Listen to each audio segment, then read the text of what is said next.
Hello everyone, जय हिंद। आज है 28 जनवरी 2024 और 28 जनवरी से बनने वाले जितने भी करंट अफेयर के इम्पोर्टेंट क्वेश्चन होंगे उन्हें हम इस वीडियो में डिस्कस करेंगे। साथ ही लास्ट में स्टैटिक रिवीजन करेंगे जो कि वन लाइनर फॉर्मेट में है। तो चलिए स्टार्ट करते हैं। सबसे पहले प्रीवियस क्लास का रिविज़न करेंगे।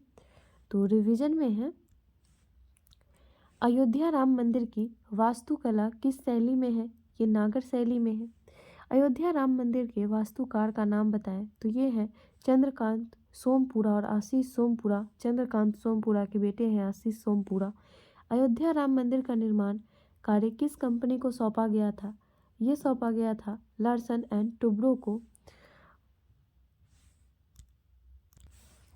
नेक्स्ट है, हाल ही में IUCN ने पहली बार किसे रेड लिस्ट की असुरक्षित श्रेणी में शामिल किया है? तो ये हिमालयन वुल्फ है। हाल ही में WHO ने मलेरिया मुक्त प्रमाण पत्र प्राप्त करने वाला जो है ना अफ्रीकी देश कौन सा बना है? तो ये बन गया है केप वर्डे। फोर्ब्स के रिपोर्ट के अनुसार स्वर्ण भंडार के मामले में भारत का 9वां स्थान है। और उसके बाद है हाल ही में त्रिपुरा, मणिपुर और मेघालय का स्थापना दिवस 21 जनवरी को मनाया गया। हाल ही में हरियाणा के मुख्यमंत्री मनोहर लाल खट्टर ने कहाँ साइंस सिटी विकसित करने की घोषणा की है? तो ये फरीदाबाद में की है। हाल ही में मिशन AX3 किस कंपनी के द्वारा लॉन्च किया गया? तो ये स्पेसएक्स के द्वारा लॉन्च किया गया। ये एक USA की प्राइवेट स्पेस एजेंसी है। एप्पल को पछाड़कर जनवरी 2024 में दुनिया का सबसे मूल्यवान कंपनी बन गया है माइक्रोसॉफ्ट। ठीक है, तो ये था रिवीजन का क्वेश्चन। तो आइए आगे बढ़ते हैं और आज के सेशन का पहला सवाल है, हाल ही में किसे भारत रत्न पुरस्कार से सम्मानित करने की घोषणा की गई है? तो ये है कर्पूरी ठाकुर। ठीक है, इन्हें भारत रत्न सम्मान से सम्मानित करने की घोषणा की गई है मरणोपरांत। जनवरी 2024 में सरकार ने स्वतंत्रता सेनानी, शिक्षक, राजनीतिज्ञ और बिहार के पूर्व मुख्यमंत्री कर्पूरी ठाकुर को 49वें भारत रत्न यानी मरणोपरांत इन्हें मिलेगा पुरस्कार देने की घोषणा की है। कर्पूरी ठाकुर मरणोपरांत यह पुरस्कार पाने वाले 17वें शख्सियत बन जाएंगे। वर्ष 1954 में स्थापित भारत रत्न भारत का सर्वोच्च नागरिक पुरस्कार है। यह विज्ञान, कला, साहित्य और सर्वोच्च स्तर की सार्वजनिक सेवा की मान्यता जैसे विभिन्न क्षेत्रों में राष्ट्र की असाधारण सेवा को प्रदान की जाती है। इस पुरस्कार की स्थापना कब हुई थी? तो ये 2 जनवरी 1954 में हुई थी। भारत के पूर्व राष्ट्रपति राजेंद्र प्रसाद के द्वारा यह दी गई थी पहली बार। जनवरी 1954 में घोषित मूल्य कानून में इस पुरस्कार को मरणोपरांत प्रदान करने की अवधारणा नहीं थी। इस मानदंड को वर्ष 1966 में बदल दिया गया था। ठीक है, और doctor Sarvepalli Radhakrishnan, doctor CV Raman और चक्रवर्ती राजगोपालचारी वर्ष 1954 में भारत रत्न पुरस्कार के प्राप्तकर्ता बने थे। सचिन तेंदुलकर पहले खिलाड़ी और सबसे कम उम्र के भारत रत्न पुरस्कार प्राप्तकर्ता बने हैं। ठीक है, तो चलिए देख लेते हैं ऑप्शन। मरणोपरांत के लिए भारत रत्न पुरस्कार से सम्मानित किया जाएगा, तो ये सम्मानित किया जाएगा कर्पूरी ठाकुर को। ठीक है, ऑप्शन में पुष्पा भारती। तो पुष्पा भारती से आप रिलेट कर सकते हैं 2023 का व्यास सम्मान। ठीक है, और VR कंबोज को MS स्वामीनाथन पुरस्कार मिला था। ठीक है, स्वामीनाथन पुरस्कार से सम्मानित किया गया था। और उसके बाद हो जाएगा रंजन गोगोई। तो इन्हें 2024 में जो है ना असम वैभव अवार्ड से सम्मानित किया जाएगा। ठीक है, इसके लिए घोषणा कर दी गई है। तो आगे बढ़ते हैं नेक्स्ट क्वेश्चन की तरफ। क्वेश्चन है, हाल ही में एशियाई मैराथन चैंपियनशिप में स्वर्ण पदक जीतने वाले दूसरे भारतीय कौन बने हैं? तो यह बन गए हैं मान Singh. Option number D right answer हो जाएगा। भारत के मान सिंह ने हांगकांग में एशियाई मैराथन चैंपियनशिप 2024 में स्वर्ण पदक जीता है। मान सिंह एशियाई मैराथन चैंपियनशिप में स्वर्ण पदक जीतने वाले दूसरे भारतीय बने हैं और 2017 में एशियाई मैराथन चैंपियनशिप का खिताब जीतने वाले पहले भारतीय पुरुष गोपी थोनाकल बने थे। ठीक है, तो ऑप्शन में नीरज चोपड़ा और अनु रानी, ये दोनों जो है ना ये भाला फेंक से रिलेटेड है, ठीक है, भाला फेंक से रिलेटेड है, अनु रानी और नीरज चोपड़ा, ठीक है। मोहम्मद शमी ये क्रिकेट से रिलेटेड है, और मोहम्मद शमी जो है ना अर्जुन अवार्ड पाने वाले ये खिलाड़ी बने हैं, ठीक है। आगे बढ़ते हैं, इनके साथ 26 खिलाड़ियों को सम्मानित किया गया था अर्जुन अवार्ड से। क्वेश्चन है, हाल ही में प्रधानमंत्री सूर्योदय योजना की शुरुआत कब की गई? तो यह शुरुआत जो है ना 22 जनवरी 2024 को की गई, ठीक है।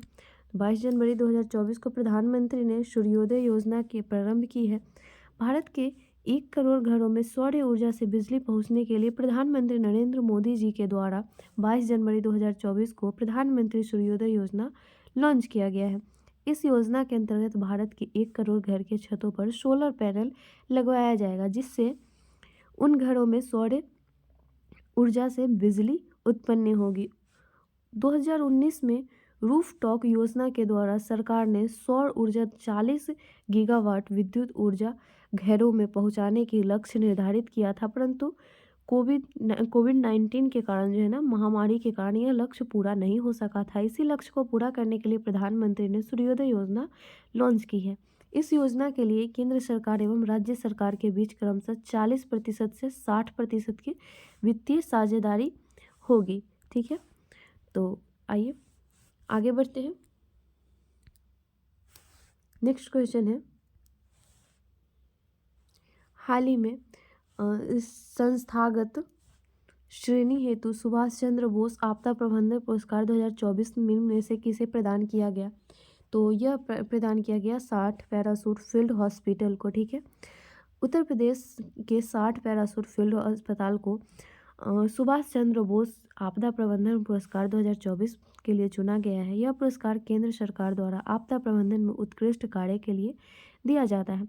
60 पैरासूट फील्ड अस्पताल की स्थापना कब हुई थी? तो ये हुई थी 1942 में, और यह भारतीय सशस्त्र बलों की एकमात्र हवाई चिकित्सा प्रतिष्ठान है, ठीक है।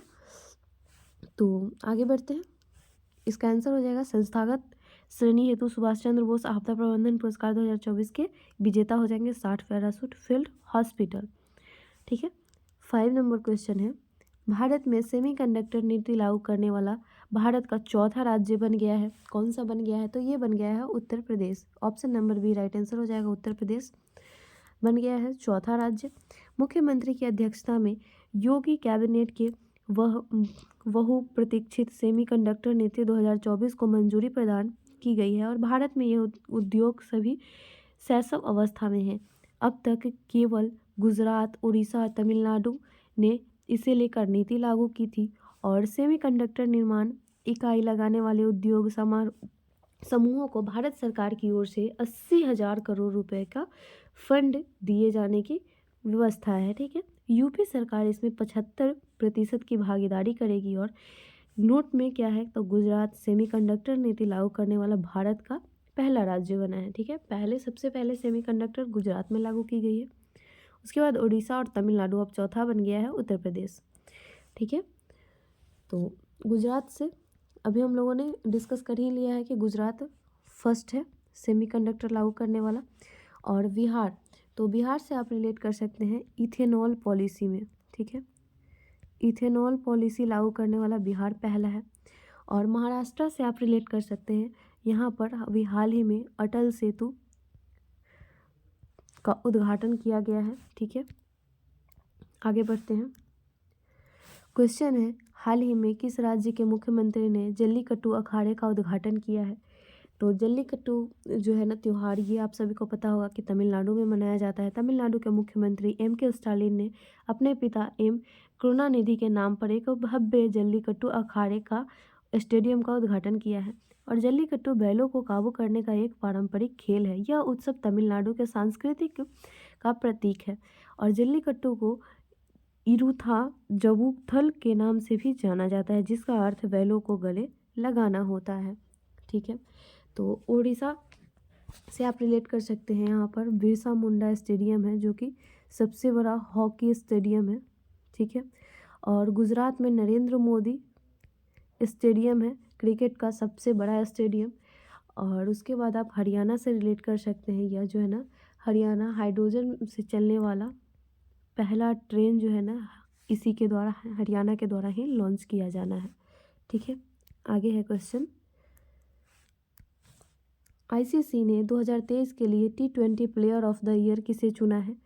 तो यह जो है ना ये चुना है सूर्य कुमार यादव को। Option number A right answer हो जाएगा। भारत के विस्फोटक बल्लेबाज सूर्य कुमार यादव को आईसीसी ने साल 2023 के लिए T20 player of the year चुना है। सूर्य कुमार को लगातार दूसरी बार यह पुरस्कार मिला है, और सूर्य कुमार लगातार जो है ना ये 2 बार T20 player of the year बनने वाले खिलाड़ी बन गए हैं। महिलाओं में यह पुरस्कार वेस्ट इंडीज़ की हिली मैथ्यूज़ ने जीता है, और Matthews T20 player of the year award जीतने वाली वेस्ट इंडीज़ की दूसरी खिलाड़ी बनी है। ठीक है, ट्रेविस हेड, तो ट्रेविस हेड जो है ना ये इन्हें प्लेयर ऑफ द मैच चुना गया है। ठीक है, प्लेयर ऑफ द मैच चुना गया है किन्हें? तो ट्रेविस हेड को Virat Kohli player of the series है। ठीक है, प्लेयर ऑफ द सीरीज चुने गए हैं। और उसके बाद मिशेल स्टॉक, तो ये जो है ना आईपीएल अभी जो 2024 वाला आईपीएल का ऑक्शन हुआ है ना उसमें सबसे महंगे ये खिलाड़ी बने हैं। तो कितने 24.5 करोड़ में ये बिके हैं। ठीक है, आगे बढ़ते हैं। आईसीसी पुरुष one day team of the year 2023 किसे चुना गया है? तो यह चुना गया है ना आपको रोहित शर्मा को। ठीक है, option number B right answer हो जाएगा। रोहित शर्मा को चुना गया है।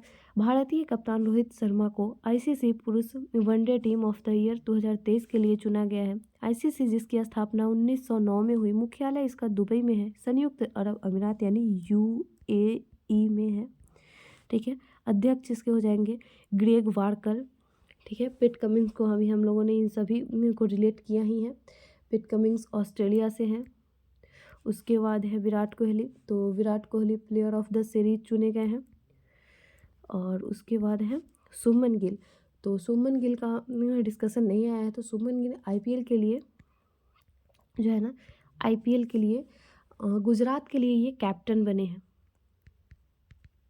ठीक है, और आगे बढ़ते हैं नेक्स्ट क्वेश्चन की तरफ। आईसीसी पुरुष one day team of the year चुना गया है रोहित शर्मा को। नेक्स्ट क्वेश्चन है राष्ट्रीय मतदाता और राष्ट्रीय पर्यटन दिवस कब मनाया जाता है? तो यह मनाया जाता है 25 जनवरी को। Option number D right answer हो जाएगा। 25 जनवरी को राष्ट्रीय मतदाता दिवस मनाया जाता है। और हर वर्ष इस तरह 25 जनवरी को भारत में 13वां राष्ट्रीय मतदाता दिवस मनाया जाएगा। राष्ट्रीय मतदाता दिवस का उद्देश्य क्या है? तो यह नागरिकों को मतदान के महत्व और चुनावी जागरूकता पैदा करना है। राष्ट्रीय मतदाता दिवस 2024 का विषय क्या होगा? तो हो जाएगा nothing like voting, I vote for sure. राष्ट्रीय पर्यटन दिवस यह 25 जनवरी 2024 को मनाया गया। ठीक है, प्रत्येक साल 25 जनवरी को पूरे भारतवर्ष में राष्ट्रीय पर्यटन दिवस मनाया जाता है। और इस दिवस को मनाने का मुख्य उद्देश्य क्या है? तो संस्कृति और पर्यटन स्थलों को बढ़ावा देना है। भारत सरकार के पर्यटन मंत्रालय द्वारा ये दिन स्थापित की गई है। ठीक है, आगे बढ़ते हैं। क्वेश्चन है हाल ही में अंतर्राष्ट्रीय शिक्षा दिवस कब मनाया गया? तो यह जो है ना ये 24 जनवरी को मनाया गया। शिक्षा की ज़रूरत को देखते हुए संयुक्त राष्ट्र महासभा ने शिक्षा को बढ़ावा देने और शांति और विकास में शिक्षा को महत्व देने के लिए 24 जनवरी 2019 को अंतर्राष्ट्रीय शिक्षा दिवस की शुरुआत करी थी। इस साल 24 जनवरी 2024 में छठा अंतर्राष्ट्रीय शिक्षा दिवस मनाया गया। अंतर्राष्ट्रीय शिक्षा दिवस 2024 की थीम क्या रही? तो थीम थी शांति के लिए सीखने की ज़रूरत है। ठीक है, शांति के लिए सीखने की ज़रूरत है। तो अंतर्राष्ट्रीय शिक्षा दिवस मनाया गया 24 जनवरी को। आगे स्टैटिक जीके में हम लोग देखेंगे भारत रत्न से सम्मानित होने वाले पहली भारतीय महिला ये बनी थी श्रीमती इंदिरा गांधी। तो आज सिर्फ महिलाओं की ही स्टैटिक जीके है। तो चलिए भारतीय राज्य की पहली महिला राज्यपाल एकमात्र कौन, तो ये सरोजनी नायडू थी।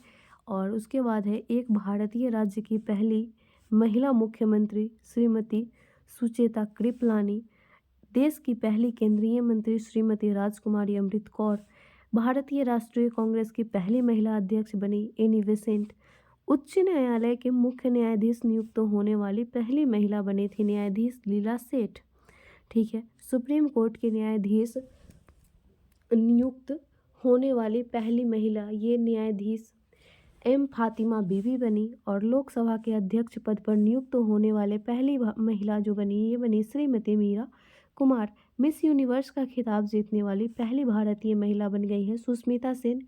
मिस वर्ल्ड का खिताब जीतने वाली पहली भारतीय महिला बनी रीटा फाड़िया। ठीक है, रीटा फाड़िया बनी है। तो ये था हमारा स्टैटिक जीके। और हमने आपसे पूछा था चंद्रमा की धरती पर उतरने वाला दुनिया का 5वां देश कौन बना है, तो ये बन गया है जापान। अमेरिका, चीन और भारत ये तीनों जा चुका है। भारत ने अभी 23 अगस्त को जो है ना ये सफलतापूर्वक चंद्रमा के साउथ पोल पर लैंडिंग किया था। ठीक है, जिसे अंतर्राष्ट्रीय स्पेस एजेंसी के रूप में मनाए जाने की घोषणा कर दी गई है। और आज का सवाल है आप सभी के लिए, जाति आधारित जनगणना कराने वाला भारत का दूसरा राज्य कौन सा बना है, तो इसका आंसर आप कमेंट में देंगे। और मिलेंगे नेक्स्ट वीडियो में। Thank you so much. साथ ही साथ आप अपना फीडबैक भी देंगे कि आपको हमारी वीडियो कैसी लगती है। Thank you so much.